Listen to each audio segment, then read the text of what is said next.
خلاص مشاهدينا الكرام، أجدد التحية لحضراتكم ولضيفي الكريمين المتناظرين، وأذكر حضراتكم بأن قناة صفا انطلاقا من التآمر اليهودي المجوسي على دين محمد وآل محمد وسب أمهات المؤمنين وصحابة النبي الأطهار الأكرمين والدعوة لتحريف القرآن، أطلقت قناة صفا حملة للدفاع عن عرض النبي صلى الله عليه وسلم وأمهات المؤمنين الأطهار وكذلك صحابة النبي الأبرار. وقد حددت قناة صفا عنوانا لهذه الحملة، وهو حملة أبناء عائشة، وذلك بالتعاون مع عدد كبير من القنوات الفضائية الدينية والاجتماعية والسياسية والثقافية في عالمنا الإسلامي، وكذلك التعاون مع العديد من أطياف المجتمع المختلفة والغيرين من أبناء عائشة. وتهيب قناة صفا بكل أهل القبلة بالمساهمة في الدفاع عن عرض النبي وأصحابه عبر إرسال رسالة SMS تشمل موافقة الشخص على رفع الدعوة وذكر اسمه الشخصي ورقم هاتفه. وفي النهاية لا يسعنا إلا أن نذكر حضراتكم بقول الشاعر: أخي جاوز الظالمون المدى وحق الجهاد وحق الفدا، وليس ذلك تحريضا منا لأحد ضد أحد، ولكن لمحاصرة تلك الخلايا السرطانية اليهودية المجوسية التي نادت بتحريف القرآن. فتناوله ذلك القس في قناة معروفة للجميع، يعني فصل الخطاب في تحريف كتاب رب الأرباب تناوله ذلك القس وقال: هذا أكبر عالم مسلم لا يعرف أن هذا الهالك الطبرسي، وللأسف كرموه فدفنوه في المرقد المرتضوي في الإيوان الثالث بجوار الإمام علي بن أبي طالب، هذا الطبرسي الذي ألف 400 صفحة تثبت تحريف كتاب الله تعالى، وجمع فيها 1000 حديث على زعمه لإثبات هذا، وأيضا الطعن في أمهات المؤمنين وفي صحابة النبي وهدم سنته. لصالح من كل هذا؟ من يخدم القوم؟ من يخدم القوم؟ لا بد لكل شيعي منصف، لا بد لأخي الشيعي أن يتذكر هذا الأمر، يعني قرآن محرف، صحابة كفار، سنة باطلة، أمهات مؤمنين يعني ليس لهم كرامة، إذن النبي أين هو أصلا؟ يعني لصالح من هذه الدعوة الخبيثة؟ فكر أخي الشيعي. وجد حال ضيفي الكريمين، لك الكلام فضيل الشيخ صادق. أعوذ بالله من الشيطان الرجيم. بسم الله الرحمن الرحيم. اللهم صل على محمد وآل محمد على أمته والمهدين وسلم تسليما. الحقيقة أخوتي الكرام، أنا فوجئت بموضوع التكفير. موضوعنا ليس التكفير يعني في هذه الحلقة، لكن الأستاذ محمد فاجأنا الآن هذا الموضوع. هو يعني نحن في الليلة الماضية كان الموضوع فيما يتعلق ب أنه الاعتقاد هل أن النبي محمد صلى الله عليه وآله ينفع أو يضر في مماته وحياته، فكان هنالك خلاف في الاعتقاد في هذه المسألة. المنهج السلفي الوهابي يعتقد بعدم نفعه وضره في مماته، ونحن نقول بعكس ذلك، يعني هم خالفوا كل الطوائف والمذاهب الإسلامية في هذه المسألة، هم تفردوا بهذه المسألة، وحتى أنهم يعني حتى أنهم وصل الأمر إلى إصدار فتاوى التكفير في هذه المسألة أخوتي الكرام. يعني وتطرق الشيخ عدنان في الليلة الماضية، يعني مع احتراماتي، المفروض أنه الشيخ يعني عندما يستشهد بآية من القرآن الكريم، يعني الآية يذكرها بالنص فيما يتعلق، ذكر آية في سورة الأعراف آية 188: أعوذ بالله من الشيطان الرجيم، بسم الله الرحمن الرحيم: قل لا أملك لنفسي نفعا ولا ضرا إلا ما شاء الله ولو كنت أعلم الغيب لاستكثرت من الخير وما مسني السوء إن أنا إلا نذير وبشير لقوم يؤمنون. هو في الليلة الماضية تطرق إلى مسألة واستشهد وحاول أن يثبت معتقده الذي يقول به بعدم نفع وضر محمد صلى الله عليه وآله في حياته ومماته. هو لم يقل إلا ما شاء الله، يعني في هذه المسألة يعني دلس في هذه المسألة، يعني ولم يعني والتسجيل موجود عندي، التسجيل موجود عندي، خاف انه يقول انني كذبت، يعني يتهمني دائما بالكذب. التسجيل موجود في هذه المسألة.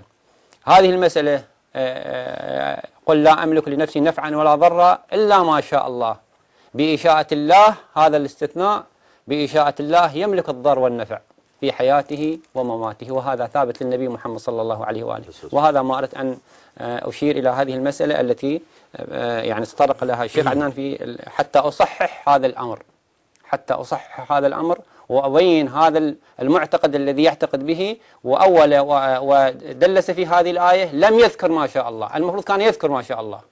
هو يعني يعني هذه الآية لم يذكرها بالنص. طيب تفضل.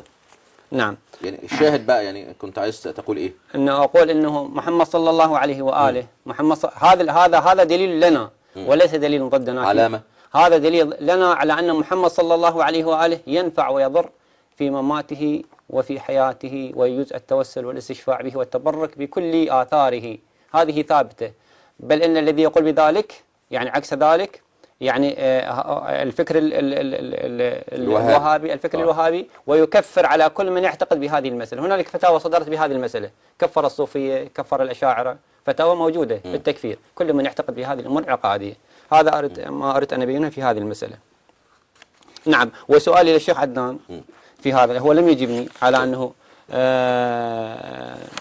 باعتبار ما حكم طلبة أنه ما حكم من يعتقد على أن خليفة الله وحجة الله هو عين الله ويد الله وسمع الله، ما هو الحكم الذي في منهجهم وفيما يعتقد به؟ أرجو أن يجيبني. لمن يقول بذلك، الحكم على من يقول بذلك. نعم، الحكم على من يقول بذلك. على تفضل. نعم، حتى نكمل هذه المسألة. ما شاء الله، اليوم صار يستشهد بالقرآن، وبالأمس لما قرأت الآية يبدو لي ما عرف أن ينبهني بالأمس أن يقول إلا ما شاء الله، فلما راحوا وقرأوا القرآن عرفوا أن هناك استثناء. فجزاك الله خيرا على هذا التنبيه اللطيف الظريف. بيقول بالشام من آخرته، أنتم تقولوا من أفاه ولا إيش تقولوا؟ من أفاه ولا شيء؟ لا، من الآخر برضه. من الآخر. قال في كلمته أن السلفيين يكفرون الأشاعرة. لن أسمح له أن يتجاوز هذه النقطة إلا بدليل، أو يقول أنا كذبت كما كذبت على محمد عبد الوهاب. قال يكفرون الأشاعرة والصوفية. الأشاعرة والصوفية. أعطيني دليل. قال الأشاعرة. وقال الصوفية والأشاعرة. نعم. تفضل يا شيخ. إن شاء الله سوف يجيب.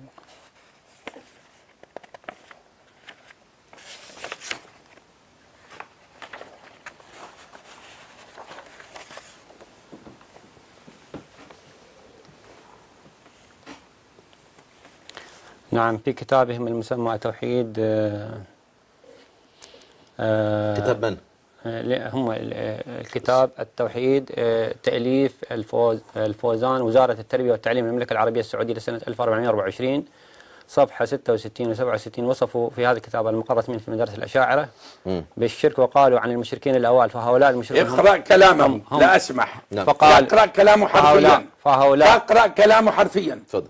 فهؤلاء هم من سلف الجهمية والمعتزلة والأشاعرة. هذا أنا أشر عليه ونقرأ لأمانة الطرح. لا يكتب الكتاب وينه الكتاب؟ صورة من الكتاب التوحيد. اقرأ نفس كلام الشيخ الفوزان. تأليف الفوزان، وزارة التربية والتعليم المملكة العربية السعودية 1424، صفحة 66 و67. وصفوا في هذا الكتاب وصفوا يعني واحد عم ينقل. اقرأ كلام الشيخ حفظه الله. فهؤلاء المشركون اقرأ كلام الشيخ. امتنع. هذا الوصف. يقول وصفوا. هات نقرأ. مش علينا، على غير صادق. على غيرنا. هذه فتاواكم. هذه فتاواكم اللي تقول. جيب الدليل. هذا الدليل. يرجع المشاهد. يرجع. طب اديله الشاشة، حطه قدام الشاشة والناس تشوف. حطه قدام الشاشة. حطه قدام الشاشة طيب عشان الناس تشوف. انت مش عايز نقرأ ومش عايز تقرأ النص الصحيح ولا عايز تحطه قدام الشاشة. إذا أنت مخالف الحقيقة. شكرا لتجاوز هذه المسألة. لست مخالف الحقيقة. كذب زي الرز. هم ما عندهم مشكلة. المملكة على طول الخط. لحظة، مش عارف ليه. لا في خطة. والله الذي يسمعني بالأمس أيها الأحباب الشيعة ما لي علاقة بالسنة ولا لي علاقة بالوهابيين، لي علاقة اليوم بهذه الفئة الطيبة من الشيعة الطيبين. بالأمس والله يشهد أننا أنهينا الجلسة ومسجل أن الحلقة ستكون عن التكفير. لا أدري هذا بعد البث ولا قبل البث. فلما اليوم خاف من إظهار النصوص في تكفيرهم للصحابة، كلام من أقبح ما صدر.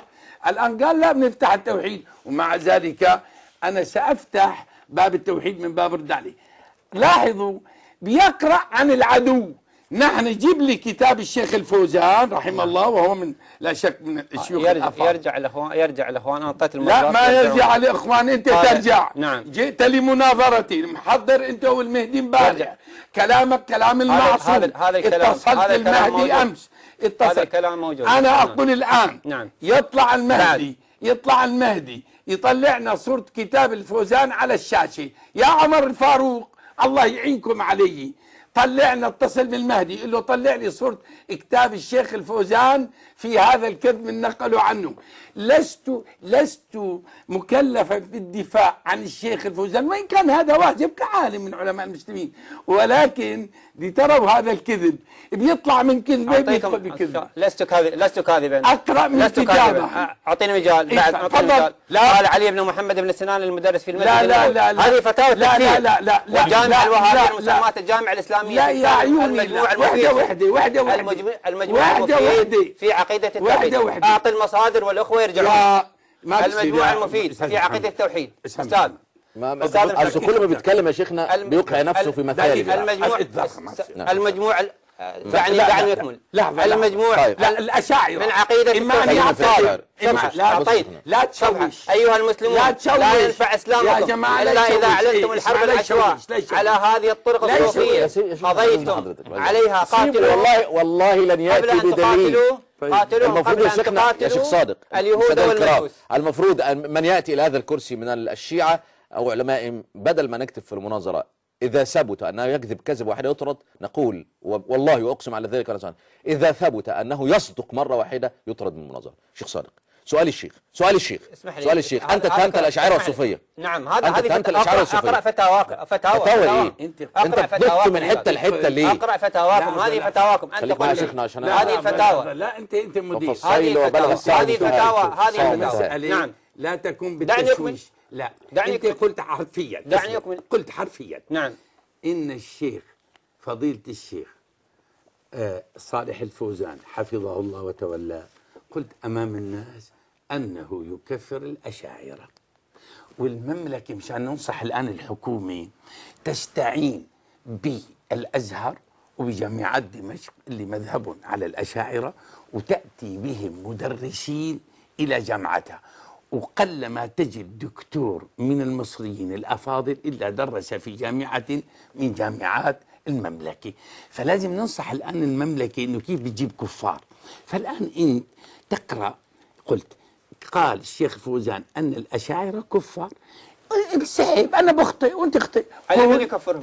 انظر على يا شيخ قيد التكفير. والله عيب. شيخ عدنان، شيخ في ناس في أشاعرة. هذه القضية مشاهدينا الكرام اتهم الشيخ صادق المحمدي السلفية أنهم يكفرون الأشاعرة. أمامي تكفير الأشاعرة، تكفير الاثنى عشرية للأشاعرة. طيب سؤالي بقى الآن، هقرأ هذا التكفير شيخنا بعد حضرتك. نعم. ويقول نعمة الله الجزائري: فالأشاعرة لم يعرفوا ربهم بوجه صحيح، بل عرفوه بوجه غير صحيح، فلا فرق بين معرفتهم هذه وبين معرفة باقي الكفار. فالأشاعرة ومتابعوهم أسوأ حالا في باب معرفة الصانع من المشركين والنصارى، وحاصله أن لم نجتمع معهم على إله ولا على نبي ولا على إمام. فظهر من هذا أن البراءة من أولئك الأقوام من أعظم أركان الإيمان. وظهر أن المراد بالقدرية في قوله صلى الله عليه وسلم: القدرية مجوس هذه الأمة هم الأشاعرة. الأنوار النعمانية الجزء الثاني 278-279 طبعة مؤسسة الأعلامي. رمتنا بداية ونسلم. الله أكبر. أنا أريد ما بيجوز تصرخ أفكاري، والله كذا مرة سويتها عشان يسكت. لا يكون الفكرة في رأسي. ما أشوفك تعطيني وقتي في الإجابة. لا الآن انتهيت أنت من القراءة. أيها الإخوة المسلمون، نعم هناك خلاف بين المدرسة السلفية وبين المدرسة الأشاعرة، لكن مش بالتوحيد، توحيد الألوهية أو توحيد الربوبية. هناك مسألة في مسألة الأسماء والصفات، في مسألة الأسماء والصفات، وهي معروفة لا أريد الخوض فيها. لكن هذه المدرسة وهذه مدرسة، لكن ليس هناك تكفير بينهما. أما